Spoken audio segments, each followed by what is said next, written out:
The untold details about boxing rings and how they're impacting your training. In this video, I'm going to talk about different sizes of rings, the trade-offs, and different aspects of rings and things to keep in mind because it can affect your training and your performance in fights. Coach Keith Kepner here. If you don't know who I am, you can go watch the other videos and find that out. Professional amateur boxing coach, yada, yada, yada. All right, let's get into this video of the most ubiquitous training tool in all of boxing that isn't talked about that much. I haven't found or seen many videos talking about it on YouTube, and that's why I do this, is to talk about things that not everyone's freaking talking about, and to hopefully put out some good information that will benefit you, whether you're a boxer, hobbyist, someone looking to get to the next level, go professional, or you're a coach. Maybe you're someone that you've heard this stuff before, like I have with so much, but you forget it. And it really helps when someone says it again to you, reminds you of it, or maybe says it in a certain way that finally clicks. All right. First, with boxing rings, let's talk about some of the obvious stuff, and we're going to save the least obvious stuff for a little bit later. Let's talk about small boxing rings. What's the benefit of a small boxing ring and training in one? Obviously, you might have a restriction of the size of the space that you're training in, right? The gym that you're a part of, it's a small space. Or if you have a gym yourself, it might be small. You can't fit a big boxing ring in there. That's what you have to work with. It's better than no ring. With a smaller boxing ring that is specifically smaller than regulation size, which regulation size, I believe, is 18 by 18 on the outside or in the ropes. I'm blanking right now which one it is. Feel free to comment below which one it is. But you may train in one that's slightly smaller. The one that I have in a massive gym that I'm partnered on is smaller than that. All right, there's trade-offs to that, and I've seen those trade-offs happen. The ring I had for 12 years was a massive 22-foot ring, I believe, and so man, that was big.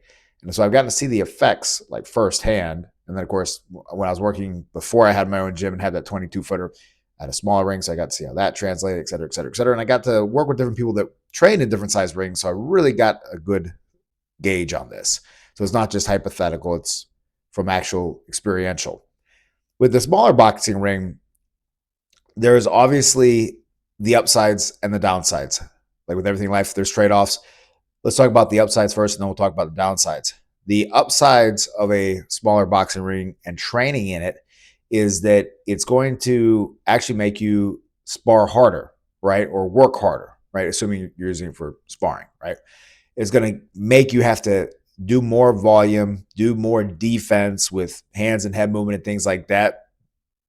Also use your feet more because someone can literally take a couple steps and get to you. Or like I had this one really tall heavyweight, super heavyweight fighter who did very well. You know, he ended up going professional and doing really well with there, being undefeated.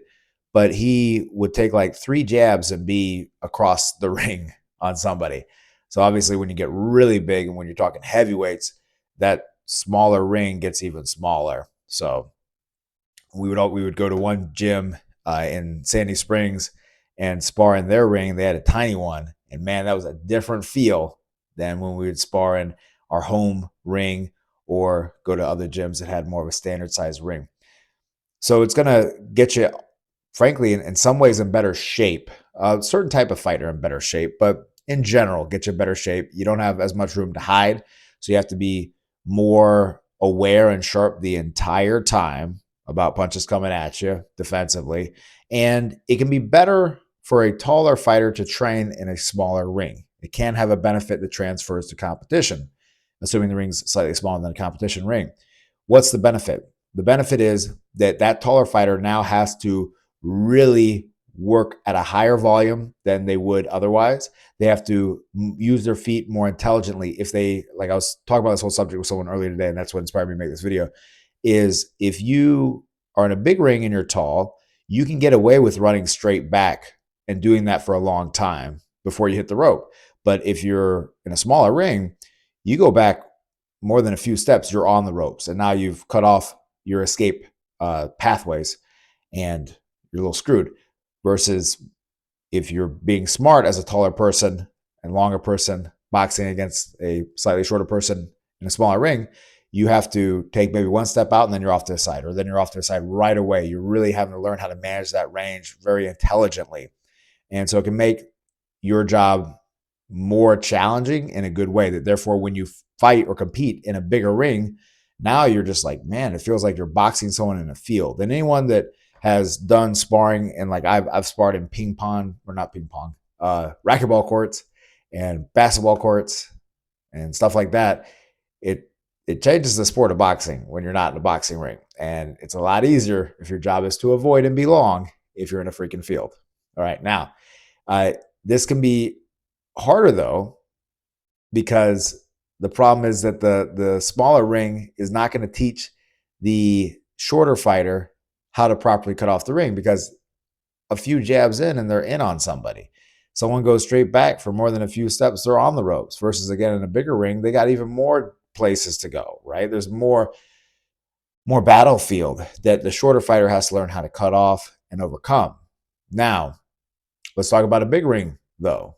So, and again, I've seen this translate where boxers I've had, and with my own experience too, boxing in very small squared off areas or small rings, when you get into a big one, man, you are like, you feel like you're boxing someone in a freaking racquetball court or a basketball court.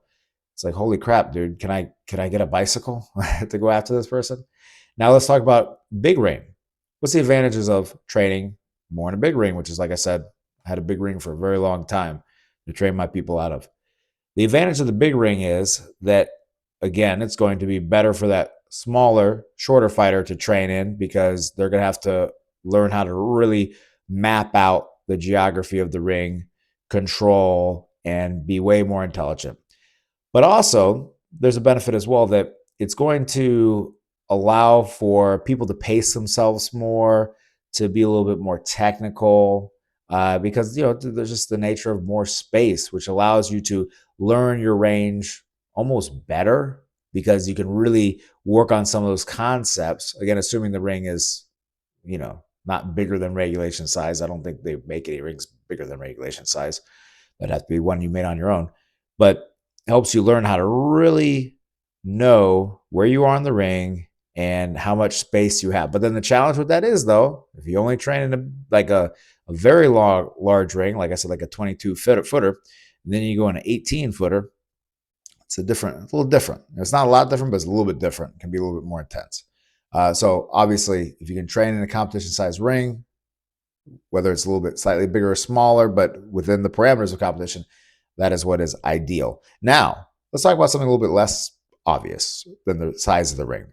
Let's talk about the idea of a fast ring, all right, and the trade-offs. Now, really, there's honestly not many benefits to training in a fast ring versus a slower ring, all right? So when plenty of times that I've boxed, even though my dad was a professional boxing coach, he had disbanded his gym at that point when I started boxing. So we would use some other gyms, and we did like a makeshift ring for a little bit. We train on cement. We train, like I said, like on racquetball courts and stuff like that, just different places. And I noticed for when I would spend a month or so training on harder surfaces like concrete or a wooden floor, that when I would go into a boxing ring that had a decent amount of padding on it, I felt it in my legs. My legs were not as prepared as they would have been if I had been training with a softer surface. So that's what a fast ring is. A fast ring is, not a wood floor or anything else like that, but it's a harder ring. And you'll go into some rings that are like this, where the padding is a lot thinner, a lot less squishy. And what this allows you to do is to move faster. It's also just easier on the legs, because if you can just pick them up easy and bounce around. So that's how a fast ring is. And but now when you train in a slow ring, which is very thick padding, then it's going to build up the legs more, make the legs stronger and in better condition.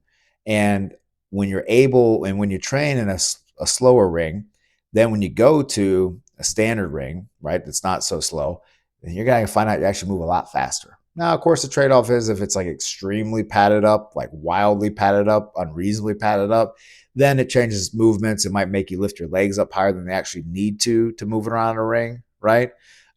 Because you're overcompensating for the dip that occurs because it's so squishy. So finding that happy medium is important, but definitely training a ring with a little bit more padding and making that a habit. When you do your shadow boxing, try to do your shadow boxing in the ring so you have that feel of the floor versus always shadow boxing on a harder surface, because that does change the game quite a bit, especially when you start getting into the real nuance and highly technical stuff. Now, last thing I want to talk about is the ropes, okay? You need to train in a ring like the ropes are loose, whether they are or not. Okay, because I've seen this happen. Guys will train in a boxing ring that's very nice, tight ropes, and that's beautiful. We want our ropes tight. That's how I want it for safety. But when guys get used to, bouncing off the ropes and things like that, then inevitably they go into maybe a fight night, and by the end of the night or towards the end of the night, maybe that top rope got a little loose or that mid rope got a little loose. And now they're used to sitting their butt a little bit on the ring or leaning back a little bit on the ring. And I've seen guys literally fall backwards out of a boxing ring because they've learned to use the ropes too much.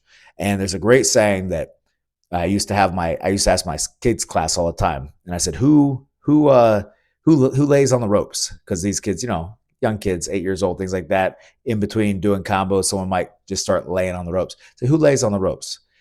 Old fighters that need to retire. And that's true.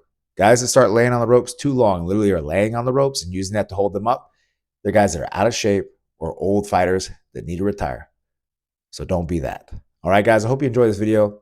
Comment below, like, subscribe, share it with someone that you think might benefit. Also, reminder, guys, I've had a lot of people get copies of my book, 66 Strategies to Outthink and Outfight Your Opponent. But if you haven't got yourself a copy yet, go and grab yourself one. I also got a few chapters up here, audio version, so go check that out. And then I also have that ComboCraft System. And a lot of people have had a great result from it, putting their hands together more effectively, and a lot of work along rounds that you can do with me calling out combos, et cetera, et cetera. So check that out as well, guys, on the links below. I'll see you there, and I'll see you on the next video.